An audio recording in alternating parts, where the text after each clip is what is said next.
ఇక ఉయ్యాల ఫంక్షన్ అయిపోయిన తర్వాత మేమైతే లంచ్ చేస్తున్నాం అనమాట. అఖిల్ వీడియోలో కనపడమంటే సిగ్గుపడుతున్నాడండి. వీడు హాస్టల్‌కి వెళ్ళిన తర్వాత చాలా మార్పులు వచ్చాయి అనుకున్నాను గానీ, వీడియోల విషయంలో కూడా ఇంత మారిపోయాడు అనుకోలేదు. చాలామంది పార్వతి సన్నగా అయ్యావంటుంది. చాలా హ్యాపీగా ఉంది. బట్ స్టిల్ ఇప్పటికి నేనైతే 65 కేజెస్ అయితే ఉన్నానన్నమాట. నా వెయిట్ గురించి నేనైతే మీకు అప్డేట్ ఇస్తూనే ఉంటాను. సో, ఈరోజు లంచ్‌లోకి ఏమేమి పెట్టారు ఫంక్షన్ దగ్గర అన్నదైతే చూపిస్తాను మీకు.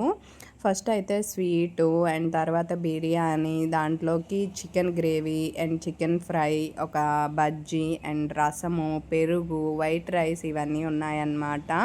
నేను ఫుడ్ వీడియోస్, ఫంక్షన్ వీడియోస్ ఎందుకంటే షేర్ చేసుకునేది, చాలామంది విలేజెస్లో ఉండరు, సిటీకి వెళ్ళిపోతారు వాళ్ళ అవసరాల నిమిత్తం.